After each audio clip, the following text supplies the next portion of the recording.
بعد ما عملنا كل حاجة في الإزازة ولقينا النتيجة بتاعتها بتطلع تحفة جدا، فقلنا ليه لأ ما نعملش كمان قطايف رمضان في الإزازة. وفي الفيديو ده هنعرف ايه فايدة ان احنا نعمل عجينة القطايف في الإزازة، وهنعرف كمان ازاي نخلي القطايف بتاعتنا تفرق عن اي قطايف بنجيبها من اي محل بره وتكون مميزة جدا. دلوقتي هنبدأ بسم الله الرحمن الرحيم ونشوف. انا كان معايا البولة كنت بعجن بيها، دي هركنها على جنب، وهجيب الإزازة، اي إزازة فاضية عندك هنجيبها نشتغل بيها. ما عندناش طبعا اكتر من ازاز في البيت. رحت جايبة مكعب من الخميرة البيرة.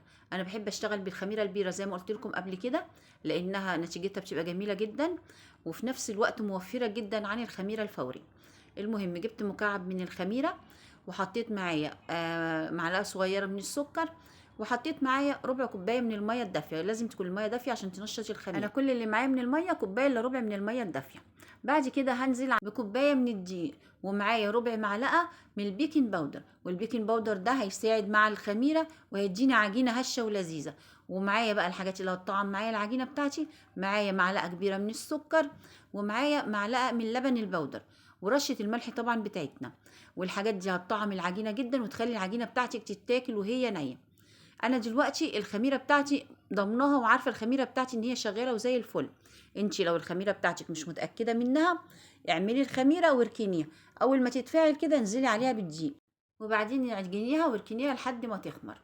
دلوقتي انا عجنت خلاص القطايف بتاعتي هنا في الازازه، وزي ما انتم شايفين القوام بتاعها عامل ازاي. انا كده خدت معايا الكوبايه الا ربع من الميه. انت على حسب الدقيق ما هياخد معاكي ميه قد ايه، ممكن يزيد معلقه ميه يقل معلقه ميه، مش هتفرق كتير. المهم عجنا العجينه بتاعتنا وركناها لحد ما تخمر زي ما انت شايفه كده. اما تيجي بقى تفتحي الازازه بشويش، لان الازازه بتبقى مضغوطه من الخمر اللي فيها، بشويش كده وانت بتفتحيها زي ما فتحنا قبل كده ازاز اللفت وازاز الزيتون. هي هتاخد معاكي نص ساعه تخمير، مش هتاخد وقت اطول من كده، مع ان الجو شتاء، بس عشان طبعا هي مضغوطه في الازازه هتتخمر كويس جدا وهتديكي نتيجه ممتازه باذن الله. بعد كده انا خدت غطا الازازه ورحت خرمته عشان اصب على طول من الازازه، يبقى انا بالشكل ده بدل ما اعجن في حاجه وارجع تاني ادور على حاجه تاني اصب منها. لا، انا عملته هو خطوه واحده، عجنته في نفس الازازه وصبيت من نفس الازازه. غير ان الازازه كمان بتدينا نتيجه جميله جدا في تخمير العجينه. بعد كده نيجي لخبز القطايف او لتسويتها. لازم الطاسه عندي يكون طاسه من النوع اللي قعرها تقيل شويه، عشان توزعي الحراره كويس للقطايف وتخلي القطايف تستوي معايا على طول. هي القطايف عامه ما بتاخدش وقت في السوا، اول ما بتنزليها على طاسه سخنه على طول بتستوي.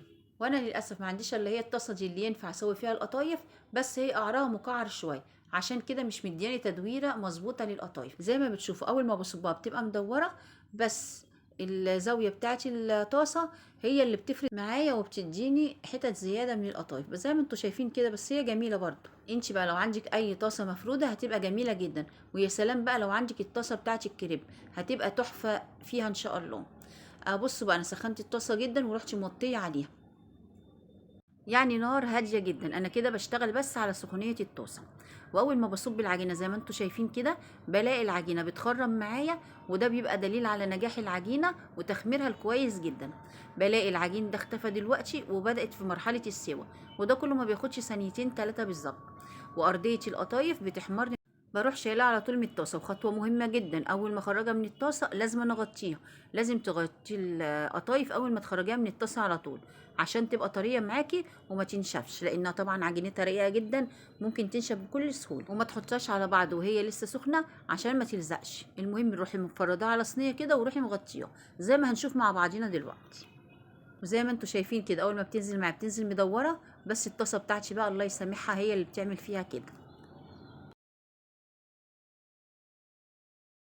وان شاء الله هسيب لكم في صندوق الوصف مقدار نص كيلو دقيق لو حبيتي تعملي، بس نص كيلو دقيق هيبقى كتير جدا، يعني يا ريت تخليها ربع كيلو دقيق. انا هسيب لك مقدار نص كيلو دقيق وانتي قسميه براحتك. انا كوبايه الدقيق اللي انا عملتها دي 150 جرام، يعني اقل من ربع كيلو ب 100 جرام، بس ادتني كميه من القطايف كويسه جدا. بس طبعا العصافير حواليا بيحبوها وهي عجينه كده زي ما بقول لكم، يعني ما شاء الله بالهنا والشفا. المهم ممكن تعملي كمان ربع كيلو هيديكي كميه برده كويسه جدا. زي ما انتم شايفين بقى انا مفرده القطايف ازاي. الاول كنت مفرداها على ظهرها، واول ما اتشمعت معايا رحت قلبها على وشها عادي. وطبعا اهم حاجه نكون مغطينها. نسكت بقى لحد كده؟ لا طبعا، ازاي ما نسكتش. نعمل ايه بقى؟ نحشي القطايف بقى ونحمرها. احنا بقى بنحب نحشي القطايف، بنحشيها كنافه، بتبقى جميله جدا وبتعجبنا جدا، كلنا بنحبها بنفس الحشوه دي. انت عايزه بقى تحشيها مكسرات، تحشيها كاستر، تحشيها كريمه، زي ما انت عايزه وزي ما انت حابه متعوده عليها. جبت شويه كنافه من اللي عندي في الفريزر ورحت مكسراهم واديت لهم معلقه جوز هند، وحطيت لهم شويه سيرب من بتاع الكنافه او بتاع القطايف. ممكن تحطي كمان بداله سكر بودره، بس عشان الكنافه من جوه تبقى برده مسكره معانا. ورحتي مقلباهم فيها، ورحتي ماسكه القطايف وحشيها زي ما انت شايفه كده.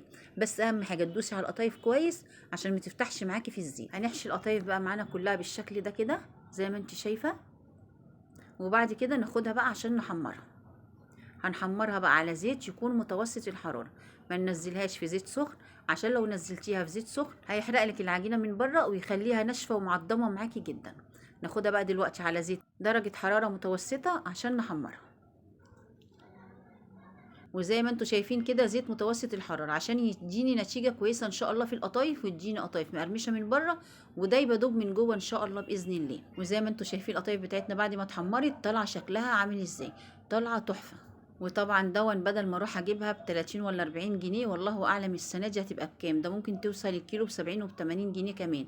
ده احنا بكوبايه دقيق عملنا احلى قطايف تحفه، هتعجبك جدا باذن الله. وكمان ممكن تفرزيها وتشيليها رمضان، تحطي بين كل واحده وواحده كيس وتشيليها في الفريزر.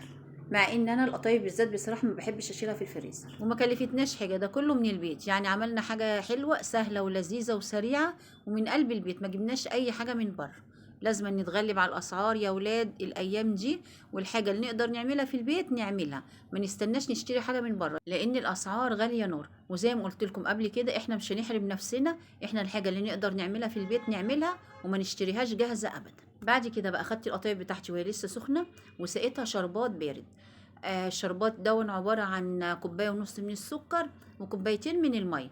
اول ما بيغلوا بديهم عصره ليمون وشويه فانيليا. والشربات اللي يفيد معاكي حطيه في ازازه وحطيه في باب التلاجة، مش هيجراله حاجه، بيقعد شهور ما بيجرالوش اي حاجه. اوعي تفكري اي حاجه تفيد منك ترميها، اي حاجه شيليها واحتفظي بيها، اوعي ترمي اي حاجه في الايام اللي احنا فيها دي. نحافظ على النعمه عشان النعمه تحافظ علينا. حتى الازاز اللي كنا بنرميها دينا بنستعملها. وزي ما انتم شايفين القطايف بتاعتنا مقرمشه ازاي من بره، وده راجع لتخمير العجينه تخمير كويس جدا، وان العجينه بتاعتي متخمره وزي الفل. وخطوه الازازه دي خطوه جميله جدا وان شاء الله هتعجبكم باذن الله، جربوها. ولو عجبتكم ما تنسوش اللايك والاشتراك.